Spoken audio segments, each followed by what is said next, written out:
ओम नमः शिवाय। श्री शिवाय नमस्तुभ्यम। भगवान शिव महाकाल स्वरूप में मध्य प्रदेश के धार्मिक शहर उज्जैन में विराजित हैं।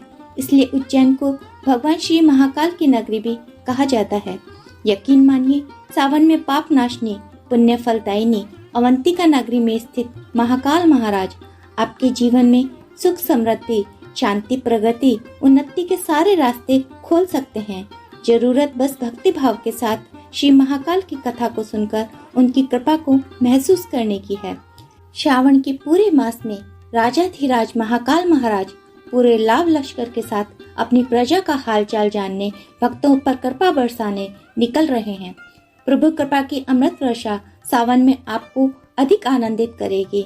आज भी उज्जैन शहर में भगवान शिव राजाधिराज महाकाल महाराज के स्वरूप में साक्षात निवास करते हैं। समय इस बात का साक्षी है कि भक्तों ने गहरी श्रद्धा भावना से अपने आराध्य भगवान से जो मांगा वह उनको मिला है।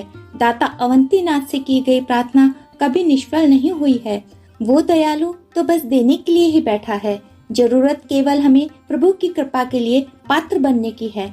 उसकी कृपा के लिए पात्र बनकर हम जो चाहेंगे वही हमें परमेश्वर उपलब्ध कराएगा।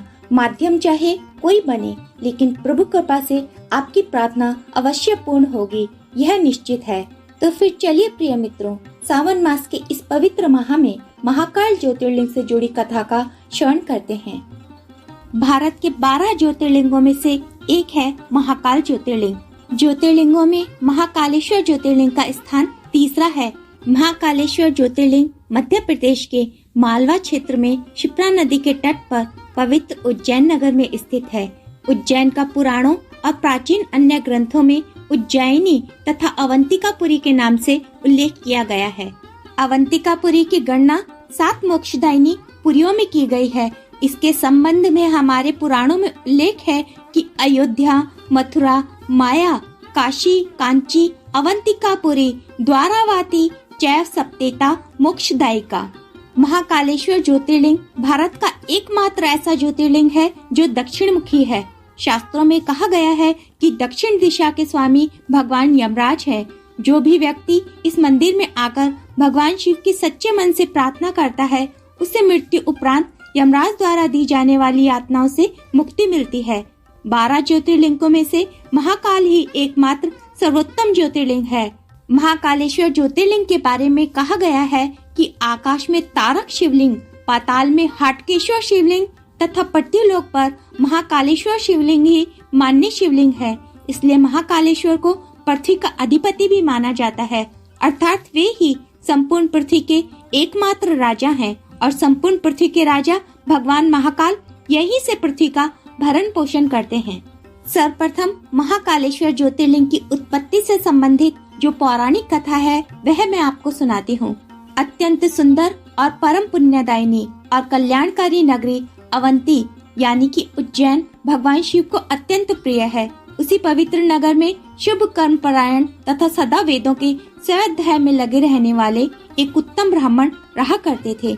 वे अपने घर में अग्नि की स्थापना कर प्रतिदिन अग्निहोत्र करते थे और वैदिक कर्मों के अनुष्ठान में लगे रहते थे। वे सदा शिव जी की अर्चना वंदना में तत्पर रहा करते थे। वे प्रतिदिन पार्थिव लिंग का निर्माण कर शास्त्र विधि से उसकी पूजा करते। हमेशा उत्तम ज्ञान को प्राप्त करने में तत्पर उस ब्राह्मण का नाम वेदप्रिय था। वेदप्रिय स्वयं ही शिव जी के अनन्य भक्त थे, जिसके संस्कार के फलस्वरूप उनके शिव पूजा परायण ही 4 पुत्र पैदा हुए। वे तेजस्वी तथा माता पिता के सद्गुणों के अनुरूप थे। उन 4 पुत्रों के नाम देवप्रिय, प्रियमेधा, सुकृत और सुवर्थ थे। उस समय रतनमाल पर्वत पर दूषण नामक असुर रहता था। वह बलवान असुर धर्म से द्वेष करता। ब्रह्मा जी से वरदान पाकर वह जगत को तुच्छ समझने लगा और उसने देवताओं को हराकर उनको स्वर्ग से बाहर निकाल दिया। सबको सताने के बाद अंत में उस असुर ने भारी सेना लेकर अवंती के उन पवित्र और कमनिष्ठ ब्राह्मणों पर भी चढ़ाई कर दी। उस असुर की आज्ञा से 4 भयानक दैत्य चारों दिशाओं में प्रलय काल की आग के समान प्रकट हो गए। उनके भयंकर उपद्रव से भी शिव जी पर विश्वास करने वाले वे ब्राह्मण बंधु भयभीत नहीं हुए, परंतु एक समय ऐसा आया जब अवंती नगर के निवासी सभी ब्राह्मण उस संकट से घबराने लगे। तब उन चारों शिव भक्त भाइयों ने उन्हें आश्वासन देते हुए कहा कि आप लोग भक्तों के हितकारी भगवान शिव पर भरोसा रखें। उसके बाद वे चारों ब्राह्मण बंधु शिव जी का पूजन कर उनके ही ध्यान में तल्लीन हो गए। सेना सहित दूषण ध्यान मग्न उन ब्राह्मणों के पास पहुंचा और बोल उठा कि इन्हें बांधकर मार डालो। उन ब्राह्मण पुत्रों ने उस दैत्य के द्वारा कही गई बातों पर ध्यान न देकर शिव की भक्ति में मग्न रहे। उनकी भक्ति से क्रोधित होकर असुर ने ब्राह्मणों को मार डालने का निश्चय कर लिया। उस असुर ने ज्यों ही उन शिव भक्तों के प्राण लेने हेतु शस्त्र उठाया, त्यों ही उनके द्वारा पूजित उस पार्थिव लिंग की जगह तेज गर्जना के साथ एक गड्ढा प्रकट हो गया और तत्काल उस गड्ढे से विकट और भयंकर रूपधारी भगवान शिव प्रकट हो गए।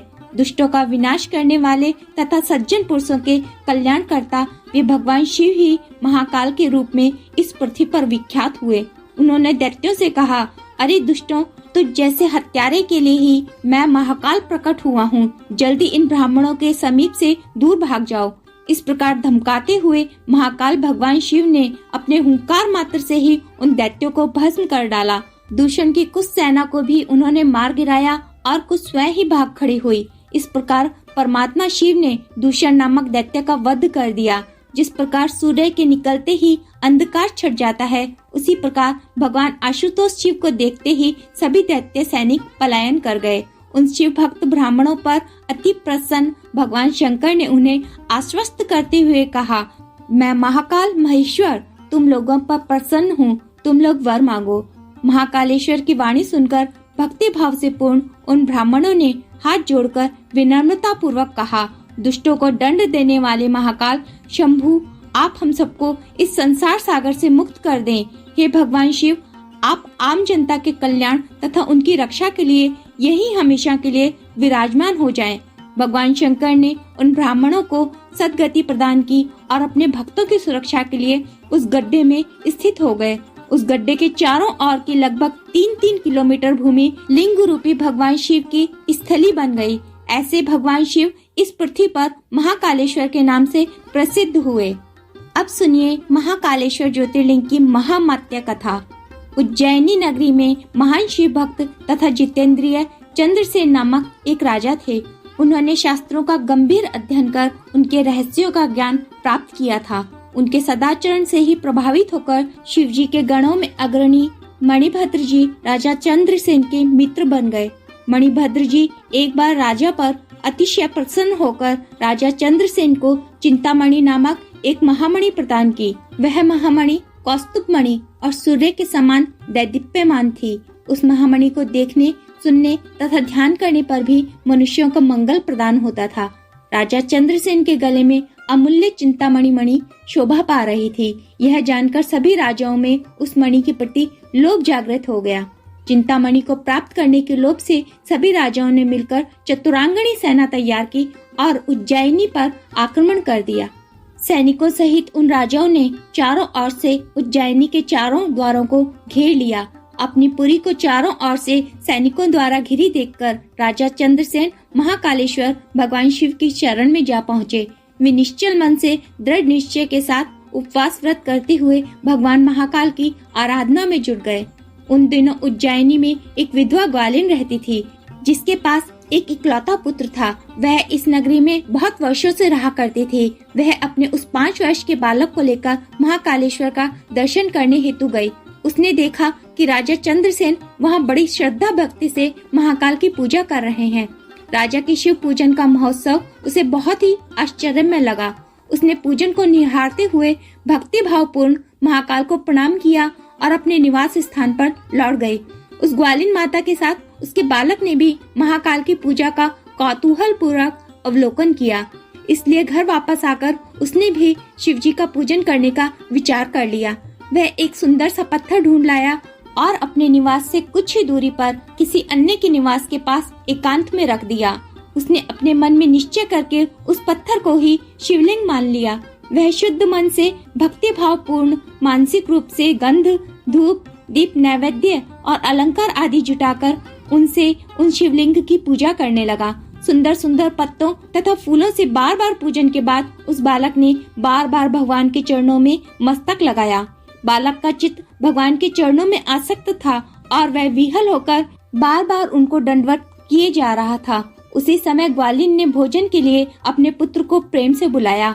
उधर उस बालक का मन शिवजी की पूजा में रम गया था, जिसके कारण वह बाहर से बेसुध था। माता द्वारा बार बार बुलाने पर भी बालक को भोजन करने की इच्छा नहीं हुई और वह भोजन करने नहीं गया। तब उसकी माँ स्वयं उठकर वहाँ आ गई। माँ ने देखा कि उसका बालक एक पत्थर के सामने आंखें बंद कर बैठा है। वह उसका हाथ पकड़कर बार बार खींचने लगी, पर इस पर भी वह बालक वहाँ से नहीं उठा। बालक को इस प्रकार जिद करते देख उसकी माँ को उस पर क्रोध आया और उसने उसे खूब पीटा। इस प्रकार खींचने और मारने पीटने पर भी जब वह बालक वहाँ से नहीं हटा तो माँ ने उस पत्थर को उठाकर दूर फेंक दिया। बालक द्वारा उस शिवलिंग पर चढ़ाई गई सामग्री को भी उसने नष्ट कर दिया।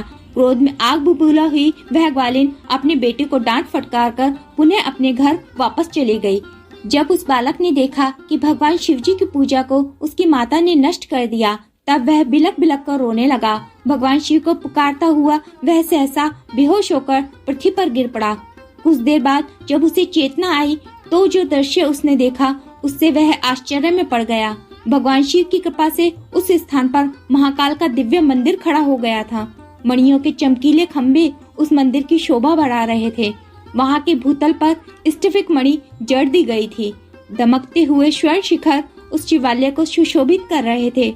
उस मंदिर के विशाल द्वार, मुख्य द्वार तथा उनके कपाट स्वर्ण निर्मित थे। उस मंदिर के सामने नीलमणि तथा हीरे जड़े बहुत से चबूतरे बने थे। उस भव्य शिवालय के भीतर मध्य भाग में गर्भगृह भगवान शिव का रत्नमय लिंग प्रतिष्ठित हुआ था। ग्वालिन के उस बालक ने शिवलिंग को बड़े ध्यान पूर्वक देखा। उसके द्वारा चढ़ाई गई सभी पूजन सामग्री उस शिवलिंग पर सुसज्जित पड़ी हुई थी। उस शिवलिंग को तथा उस पर उसके ही द्वारा चढ़ाई पूजन सामग्री को देखते देखते वह बालक उठ खड़ा हुआ। उसे मन ही मन आश्चर्य तो बहुत हुआ, किंतु वह परमानंद सागर में गोते लगाने लगा। उसके बाद उसने शिव जी की ढेर सारी स्तुतियाँ की और बार बार अपने मस्तक को उनके चरणों में लगाया।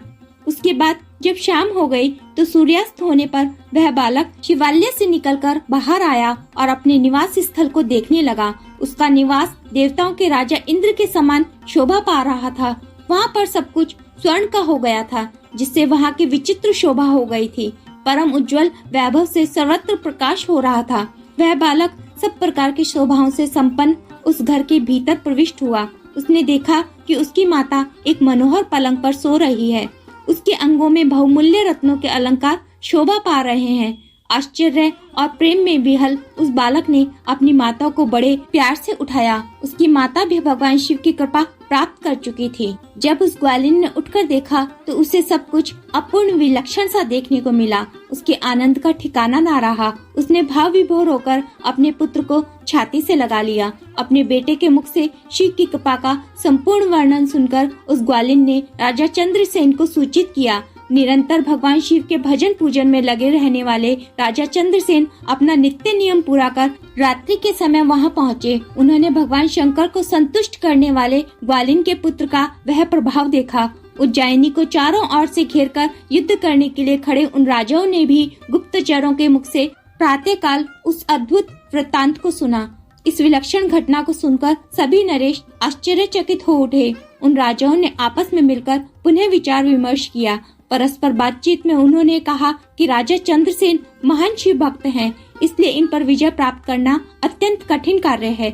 ये सभी प्रकार से निर्भय होकर महाकाल की नगरी उज्जैनी का पालन पोषण करते हैं।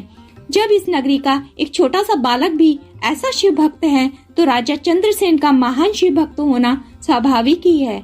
ऐसे राजा के साथ विरोध करने पर निश्चय ही भगवान शिव क्रोधित हो जाएंगे। शिव के क्रोध करने पर तो हम सभी नष्ट ही हो जाएंगे।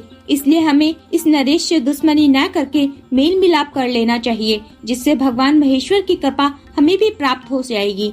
युद्ध के लिए उज्जैनी को घेरे उन राजाओं का मन भगवान शिव के प्रभाव से निर्मल हो गया और शुद्ध हृदय से सभी ने हथियार डाल दिए। उनके मन से राजा चंद्रसेन के प्रति बैर भाव निकल गया था और उन्होंने महाकालेश्वर का पूजन किया। उसी समय परम तेजस्वी श्री हनुमान वहां प्रकट हो गए।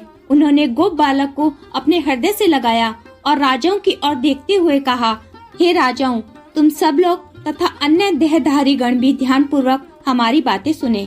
मैं जो बात कहूँगा उससे तुम सब लोगों का कल्याण होगा। उन्होंने बताया कि शरीरधारियों के लिए भगवान शिव से बढ़कर अन्य कोई गति नहीं है, अर्थात महेश्वर की कृपा प्राप्ति ही मोक्ष का सबसे उत्तम साधन है।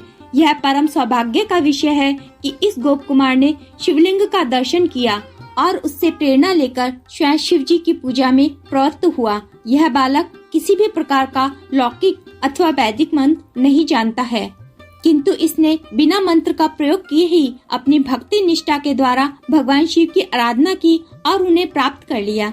यह बालक अब गोप वंश की कीर्ति को बढ़ाने वाला तथा उत्तम शिव भक्त हो गया है। भगवान शिव की कृपा से यह इस लोक के संपूर्ण भोगों का उपभोग करेगा और अंत में मोक्ष को प्राप्त कर लेगा। इसी बालक के कुल में इससे 8वीं पीढ़ी में महायशस्वी नंद उत्पन्न होंगे और उनके यहाँ ही साक्षात नारायण का प्रादुर्भाव होगा। भगवान नारायण ही नंद के पुत्र के रूप में प्रकट होकर श्री कृष्ण के नाम से जगत में विख्यात होंगे। यह गोप बालक भी जिस पर कि भगवान शिव की कृपा हुई है, श्रीकर गोप के नाम से विशेष प्रसिद्धि प्राप्त करेगा। इस प्रकार महाकाल नामक यह शिवलिंग शिव भक्तों का परम आश्रय है, जिसकी पूजा से भक्त वत्सल महेश्वर शीघ्र प्रसन्न हो जाएंगे। ये भगवान शिव दुष्टों के संहारक हैं, इसलिए इनका नाम महाकाल है। ये काल अर्थात मृत्यु को भी जीतने वाले हैं, इसलिए इन्हें महाकालेश्वर कहा जाएगा।